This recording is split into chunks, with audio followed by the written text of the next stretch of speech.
ಶಕುಂತಲೆ ಓ ನನ್ನ Shakuntala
Man is proposes, but God is disposes.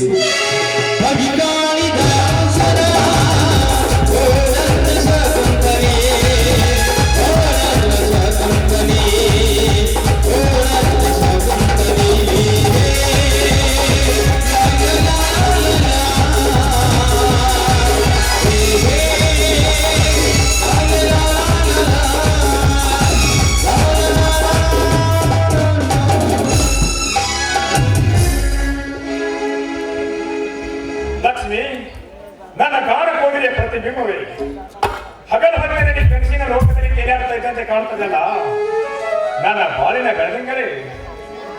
ಏನು ನೀವು ಹೊಲಕ್ಕೆ ಹೋಗಿ ರಸ್ತೆ ಹೊರಡ್ಬರ್ತೀನಿ ಅಂತ ಹೇಳಿ ಹೋದವರು ಮತ್ತೆ ಹಿಂತಿರುಗಿ ನೋಡಿದ್ರೆ ಮನೆಯಲ್ಲೇ ಇದ್ದೀರಲ್ಲ. ಲಕ್ಷ್ಮಿ, ಪ್ರತಿದಿನ ಹೊರಕ್ಕೆ ಹೋಗಿ ರಜೆ ಹೊರಡು ಮೈ ಕೈ ನೋವಾಗಿದೆ. ಅದಕ್ಕಾಗಿ ಇವತ್ತು ಒಂದು ದಿವಸನಾದರೂ ಮನೆಯಲ್ಲಿ ನಿನ್ನ ಜೊತೆ ರೆಸ್ಟ್ ಮಾಡೋಣ ಬಂದಿದ್ದೀನ. ರೀ, ನೀವು ಯಾವಾಗಲೂ ಇದೇ ರೀತಿ ಸೋಮಾರಿತನ ಮಾಡ್ಕೊಂತ ಮನೆಯಲ್ಲಿ ಕೂತ್ಕೊಂಡ್ರೆ ಹೇಗೆ ರೀ? ಹೊಲವನ್ನು ಬಿತ್ತುವುದಕ್ಕಾಗಿ ದಳಾರಿ ಅಂಗಡಿಯವರ ಹತ್ರ ನಾವು ಸಾಲ ಇಸ್ಕೊಂಡಿದ್ದೀವಿ. ಬೀಜ ಗೊಬ್ಬರ ತಂದು ಹೊಲವನ್ನು ಬಿತ್ತಿ ದುಡ್ಡನ್ನು ಗಳಿಸುವುದು ಬಿಟ್ಟು ಈ ರೀತಿ ಮನೆಯಲ್ಲಿ ಕೂತ್ಕೊಂಡ್ರೆ ಸಾಲ ನಮ್ಮ ಮೈಯಲ್ಲಿ ಬೀಳೋದಿಲ್ವೇನ್ರಿ? ಹುಚ್ಚಿ, ಒಬ್ಬ ರೈತರ ಮಗ ಎಷ್ಟೇ ಭೂಮಿಯಲ್ಲಿ ದುಡಿದರು ನಮ್ಮ ನಾಡುವ ರಾಜಕಾರಣಿಗಳು ನಮ್ಮನ್ನು ದುಡಿತಾರೆ ಕಡೆ. ಅಂದರೆ ನಿಮ್ಮ ಮಾತಿನ ಅರ್ಥ? ಅಂದರೆ ನನ್ನ ಮಾತಿನ ಅರ್ಥ ಇಷ್ಟೇ. ನಮ್ಮಿಂದ ಓಟ ಪಡೆದುಕೊಂಡು ಅಧಿಕಾರ ಗದಿಗೆ ಇದ್ದಾಗ ರೈತರಿಗೆ ಕೊಟ್ಟ ಭರವಸೆಗಳನ್ನು ಮರೆತು ದುಡ್ಡಿನ ಆಸೆಗೆ ಬಿದ್ದು ಅಕ್ಕದಾರಿ ಹಿಡಿದವು. ತಮ್ಮ ಸ್ವಾರ್ಥದ ಹೊರವನ್ನು ತುಂಬಿಸಿಕೊಳ್ಳುತ್ತಿರುವಾಗ ರೈತ ಎಷ್ಟೇ ದುಡಿದರೂ ರೈತನ ಹೆಂಡತಿ ಅರವತ್ತನೇ ಅನ್ನೋದು ವಾಣಿಜ್ಯ ಸತ್ಯ. ಲಕ್ಷ್ಮಿ, ಸತ್ಯ. ರೈತನ ಹೆಸರು ದೇಶದ ಉಸಿರು ಅಂತಾರೆ. ಅದರಂತೆ ರೈತ ಒಬ್ಬ ಈ ದೇಶದಲ್ಲಿ ಒಬ್ಬ ರೈತ ಯೋಗಿ ಇದ್ದ ಹಾಗೆ. ಅಂತವನಿಗೆ ಮೋಸ ಮಾಡ್ತಾರೆ ಈ ರಾಜಕಾರಣಿಗಳು ಅಂದಾಗ ಅವನಿಗೆ ಆ ದೇವರು ಶಿಕ್ಷೆ ಕೊಡುತ್ತೀವೇನ್ರಿ? ಲಕ್ಷ್ಮಿ, ಮೋಸ ವಂಚನೆಯಿಂದ ಹಣ ಗಳಿಸುವ ರಾಜಕಾರಣಿಗಳಿಗೆ ಆ ದೇವರ ಅಂಟಿಕೆ ಇರುವುದಿಲ್ಲ. ಹೋಗಿ ಬಿಡುತ್ತಿನ ಹೊಟ್ಟೆ ಹೆಸರಾಗಿದೆ. ಅದಕ್ಕಿಂತ ಮೊದಲು ಒಂದು ನಿನ್ನ ಸಿಹಿ ಮುತ್ತಿನ ಕಾಣಿಕೆ ಕೊಡ್ತೀಯಾ? ಆಯ್ತು ರೀ, ನಿಮ್ ಇಷ್ಟದಂತೆ ಆಗ್ಲಿ. ಮತ್ತೆ ಲೇಟ್ ಆಗಿ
ಸರ್, ಇದು ಪ್ರಗತಿಪರ ಶ್ರೀ ಶಂಕರ್ ಗೌಡರ ಮನೆ ಇದೇನಾ?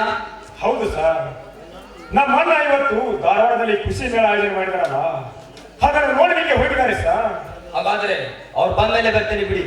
ಸರ್ ಹೇಳಿ ಸರ್, ಏನಾದ್ರೂ ಕೆಲಸ ಇರುತ್ತೆ ನಮ್ಮ ಅಣ್ಣನ ಹತ್ರ? ಹೌದು, ನಾನು ಶ್ರೀ ದುರ್ಗಾದೇವಿ ಗೋಪಾರಗಡಿ ಮ್ಯಾನೇಜರ್ ಸಂತೋಷ್ ಅಂತ. ಹಾ ಲಕ್ಷ್ಮಿ, ಸರ್ಗೆ ಕಾಪಿ ಮಾಡ್ಕೊಂಡಪ್ಪ. ಆಯ್ತು ರೀ. ಬನ್ನಿ ಸರ್, ಕುಳಿತುಕೊಳ್ಳಿ. ಬಂದ ವಿಷಯ ನೋಡಿ, ಈ ಸಲ ಹೊಲಕ್ಕೆ ಅಂತ ಬೀಜ ಗೊಬ್ಬರ ಬಿತ್ತಲು ನಮ್ಮ ಅಂಗಡಿಯಲ್ಲಿ ತನ್ನ ಹೆಸರಿನ ಮೇಲೆ 1 ಲಕ್ಷ ರೂಪಾಯಿ ಉದ್ರಿ ಮಾಡಿ ತನ್ನಲ್ಲದೆ ತನ್ನ ಗೆಳೆಯರಿಗೂ 5 ಲಕ್ಷ ರೂಪಾಯಿ ಬೀಜ ಗೊಬ್ಬರ ಕೊಡಿಸಿ ಈಗ ಅಸಲಿ ಬಡ್ಡಿ ಸೇರಿ 6,50,000 ಆಗಿದೆ. ಸರ್, ನೀವು ಹೇಳುತ್ತಿರೋ ಮಾತು ಸತ್ಯವೇ? ನಾನು ನಿಮಗೆ ಸುಳ್ಳು ಹೇಳಿ ಯಾವ ನರಕಕ್ಕೆ ಗುರಿಯಾಗಲಿ, ಬೇಕಾದ್ರೆ ನನಗೆ ತುತ್ತು ಅನ್ನ ಕೊಟ್ಟ ಈ ಸರಸ್ವತಿ ಮೇಲಾನೆ.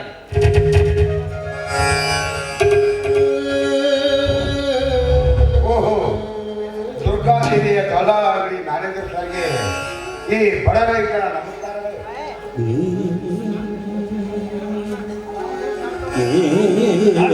ನಿಮ್ಮನ್ನು ಕೇಳಿಕೊಂಡು ಬಂದಿದ್ದಾರೆ ನಾಯವರು.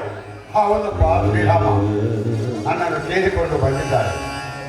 ಮತ್ತೇನು ಸರ್, ಆರಾಮಿಂದ ಇದ್ದೀನಿ ತಾನೆ? ಚೆನ್ನಾಗಿದ್ದೀನಿ ಶಂಕರ್ ಗೌಡ್ರಿ. ನೀವು ಮತ್ತು ನಿಮ್ಮ ಗೆಳೆಯರು ಕೂಡಿ ನಮ್ಮ ಅಂಗಡಿಯಲ್ಲಿ 6 ಲಕ್ಷ ರೂಪಾಯಿ ಬಡ್ಡಿ ಸಹಿತ ಹಣ ಪಡೆದಿದ್ರ, ಅದನ್ನು ಕೇಳಲು ಅಂತ ಬಂದಿರುವೆ. ಇಲ್ಲಿವರೆಗೂ ಅಸಲು ಕಟ್ಟಿಲ್ಲ ನಿನ್ನ ಗೆಳೆಯರು.